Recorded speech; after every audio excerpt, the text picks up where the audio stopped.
Hello du Sri Lanka. Si je suis mouillée, c'est parce que j'ai un torticolis, comme d'habitude, et que j'ai mis du spray. Donc pendant que ça agit et que ça me titille, je vais te faire une petite vidéo parce que je suis au Sri Lanka depuis 2 semaines et j'ai reçu des messages personnels de mes abonnés YouTube qui me disaient j'ai 2 fois ton âge, j'ose pas partir toute seule, comment tu fais pour partir toute seule en grand voyage comme ça. Donc je vais essayer de te donner mes ressentis, mes astuces. Et en réalité, moi, j'ai toujours voyagé seule. Je suis partie aux États-Unis à 21 ans toute seule, en Nouvelle-Zélande aussi, en Australie, en Angleterre. Je suis tout le temps partie toute seule et puis j'ai rencontré des gens, bien sûr, dans mes voyages. Donc déjà, comment je fais pour passer le pas? C'est vrai qu'il y a des moments, quand je préparais mon voyage au Sri Lanka, maintenant que j'ai passé la trentaine, je suis un petit peu moins naïve et je me disais quand même, tu vas te mettre dans des situations peut-être dangereuses, etc., inconfortables en tout cas, au lieu de rester chez toi tranquille, ne pas mettre ta vie en danger, par exemple, surtout qu'il y a eu des grandes inondations au Sri Lanka, c'est un peu fofolle quand même. Et en fait, ce qui m'a toujours fait aller de l'avant et faire mes grands voyages malgré la peur, c'est de m'imaginer sur mon lit de mort et de ne pas avoir fait le voyage et de penser à tous mes regrets. Oh, j'aurais tellement voulu aller en Corée, aller à New York, aller à Sydney, etc. Et je m'imagine, voilà, c'est terminé, c'est les dernières minutes de ma vie et je revois tout ce que je n'ai pas fait parce que j'ai eu peur. Et quand tu es en train, je pense, de dire au revoir à la vie, tu te dis, j'aurais dû la croquer, mais 1000 fois plus, quoi. J'aurais dû, la chance que j'avais de pouvoir faire ce genre de voyage, etc. Donc déjà, moi, c'est la première chose, c'est dans tout dans ma vie, je me dis toujours, si je le fais pas, est-ce que je vais regretter? Et ça marche aussi dans mon business. Il y a TF1 qui m'a contacté il y a quelques mois pour faire un documentaire sur le challenge zéro dépense. Tout de suite, j'ai dit non, par peur de ce qu'ils allaient me faire dire, comment ils allaient montrer mon profil à la télé, etc. Et puis, encore une fois, j'ai réfléchi, est-ce que je vais regretter de ne pas savoir ce que ça, les débouchés que ça aurait pu avoir? Et finalement, j'ai dit oui. Et puis, ça s'est pas fait. Mais au moins, je n'ai aucun regret puisque j'ai dit oui et ça s'est pas fait. Donc, c'était pas pour moi. Donc, je suis bien contente que ça se soit pas fait parce que voilà. Mais au moins, j'ai aucun regret. Voyager seule. Et c'est marrant parce que ça fait 2 jours. Donc là, on est le lendemain de Noël. Donc, le 24, le 25, j'étais toute seule ici. Et pratiquement toutes les heures, je faisais quelque chose et je me disais, mais quel bonheur d'être toute seule, de ne pas avoir à faire de compromis, de ne pas avoir à attendre quelqu'un, à avoir à gérer les besoins physiques et mentaux de quelqu'un d'autre. Parce que j'ai voyagé évidemment avec des copains quand j'étais encore dans une vie où je n'étais pas célibataire endurcie. Nous, surtout les femmes, on va prendre des charges mentales énormes, on va essayer de s'occuper du groupe, s'occuper de notre copain, etc. Et ça nous gâche le voyage. Quand tu es seul en voyage, tu n'es jamais vraiment tout seul. C'est marrant comment les gens pensent qu'ils vont être seuls pendant un mois, mais pas du tout. Tu vas rencontrer des gens ici. Si tu parles pas la langue, si tu parles pas anglais, tu peux rencontrer des Français où que tu ailles, normalement. C'est à peu près facile, surtout si tu vas dans des auberges de jeunesse. Tu peux aller dans des groupes Facebook, les Français au Sri Lanka, les Français dans la ville où tu veux aller. Donc c'est pas si terrible en fait. Si vraiment tu ne veux jamais être seul dans ton voyage, tu peux ne jamais être seul. Et d'ailleurs, j'en ai souvent parlé aux voyageurs, mais tu rencontres plus de monde quand tu voyages seul, puisque comme tu es seul dans les restaurants, etc., les gens viennent vers toi. Ils viennent t'aider, viennent te poser des questions. Tu te fais beaucoup plus d'amis parce que tu es approchable. Alors que si tu es à deux, avec une fille ou avec un garçon déjà, les gens vont se dire, c'est bon, elle est déjà avec quelqu'un, quelqu'un prend soin d'elle, etc. Donc, ils vont pas t'embêter. Peut-être ils sont en lune de miel. Voilà. Donc, au final, à chaque fois que j'en parle aux voyageurs, ils me disent, en fait, tu rencontres plus de gens et c'est plus épuisant socialement de voyager seul que de voyager avec quelqu'un. Voilà, c'était pour la petite anecdote. Mais aussi, il faut que tu saches, bien sûr, que si tu ne veux pas être seule, tu vas trouver des moyens pour rencontrer du monde. Donc, pour le réveillon de Noël, par exemple, je venais d'arriver dans la ville où je suis et là, donc je connais absolument pas personne.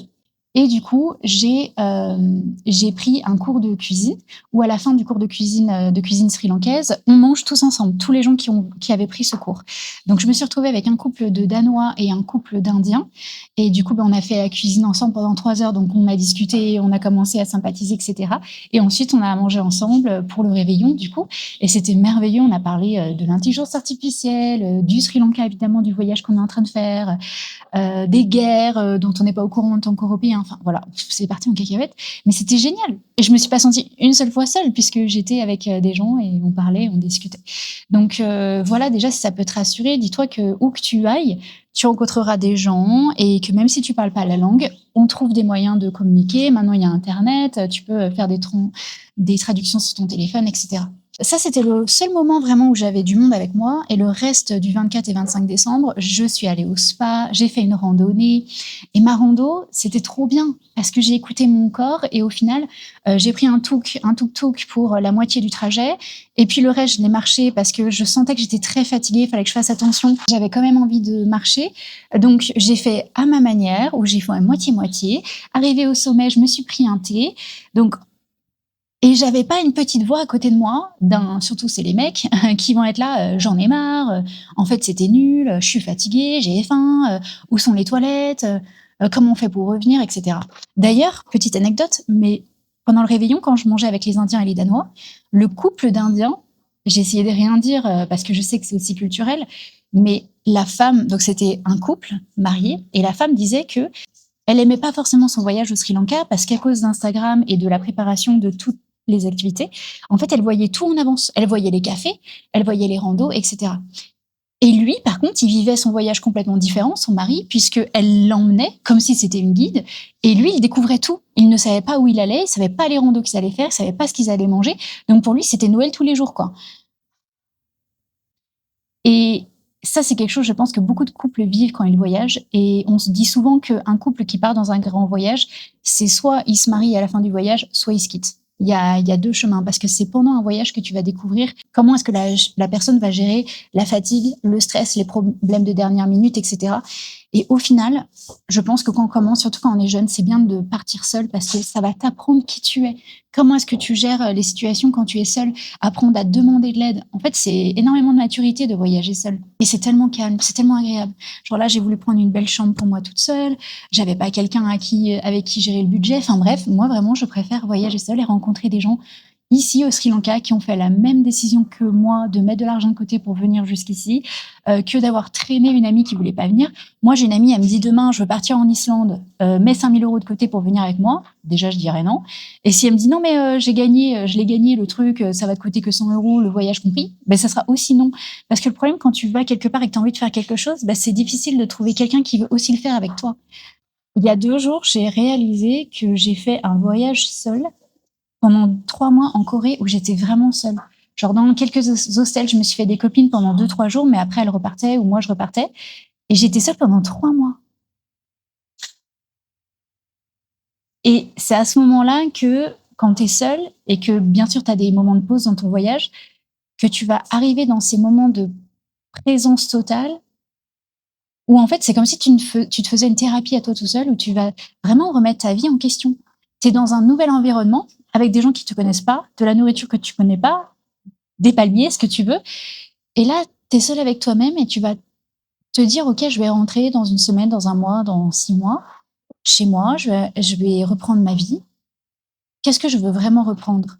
Est-ce qu'il y a des choses qu'il faudrait que je laisse de côté? Est-ce qu'il y a des choses que je veux absolument créer? C'est vraiment, je pense, une pause dans la vie et aussi psychologiquement qui est ultra bonne. De... En fait, ça me fait vraiment penser à la carte du tarot du pendu, où on a ce personnage qui est pendu par le pied. Il est totalement en sécurité.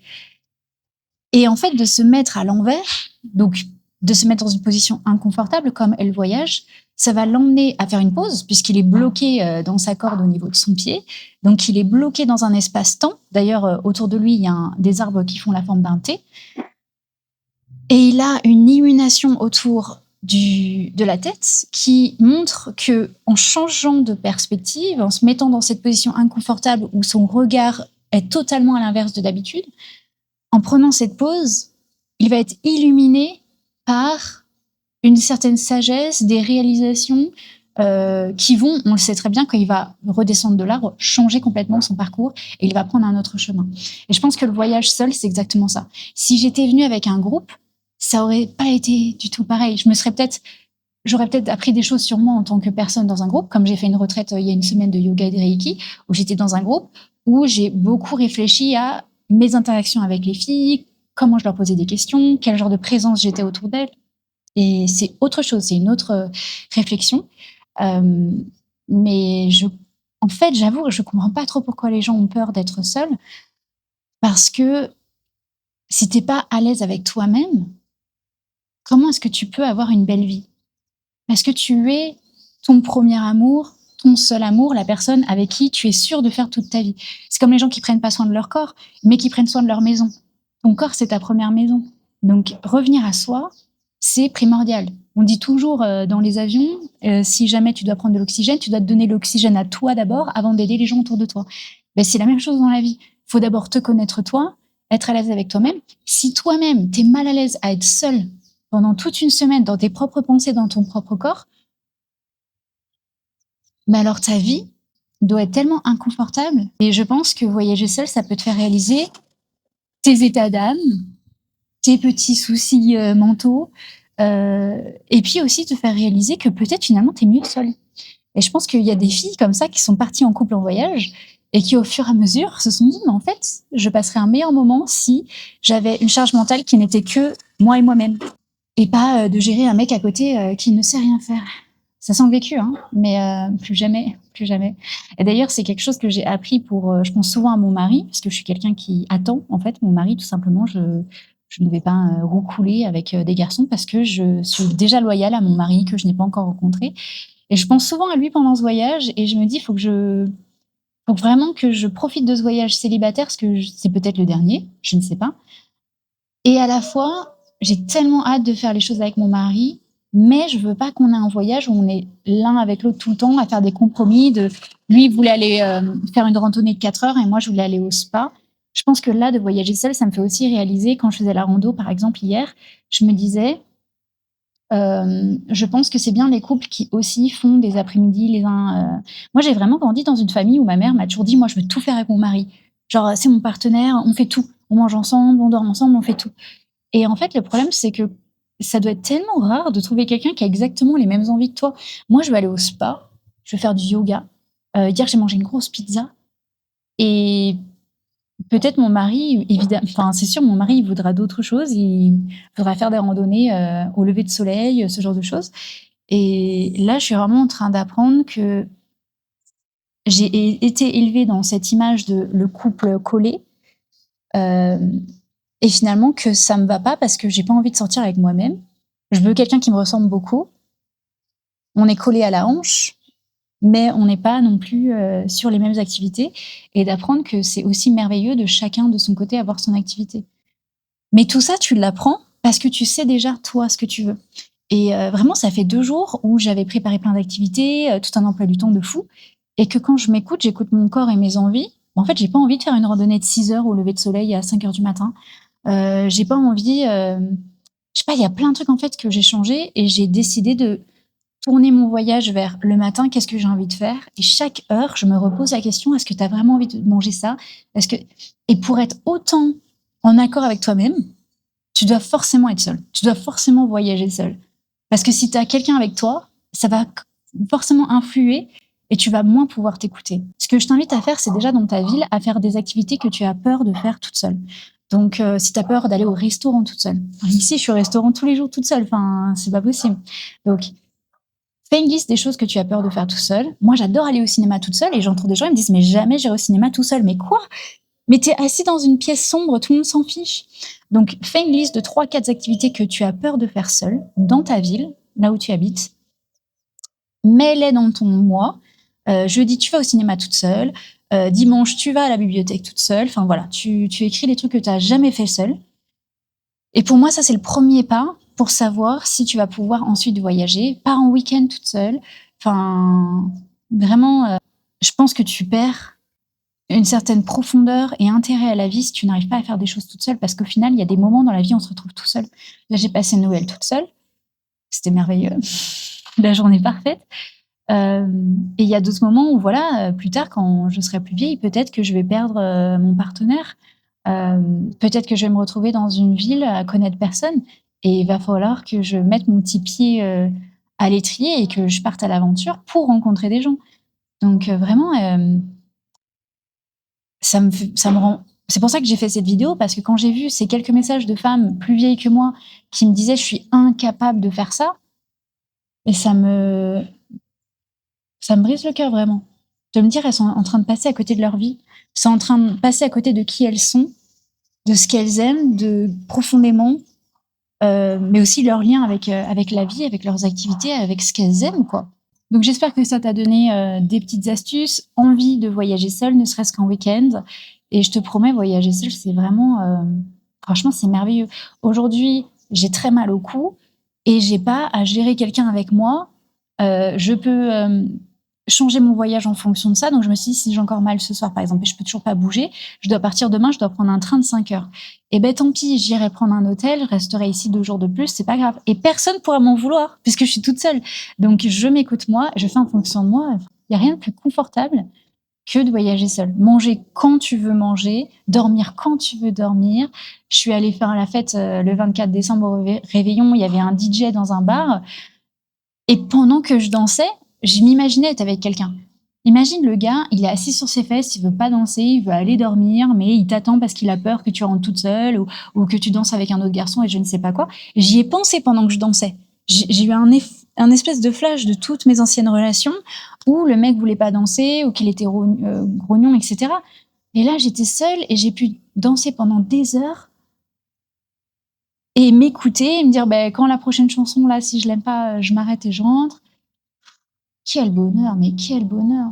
Surtout nous, les Françaises, on a vraiment été éduquées à servir l'homme, à lui faire à manger, à faire le ménage, le repassage, et lui, il sait rien faire. On a une charge mentale de malade. Il ne sait pas quelles sont les prochaines vacances. Il sait rien. Tout ce qu'il sait, c'est aller au travail et dire qu'il est fatigué. Et du coup, de voyager seul, tu te dis, mais en fait, pourquoi j'ai besoin d'un homme? Maintenant, on fait notre propre argent, on a notre compte bancaire, on est indépendante.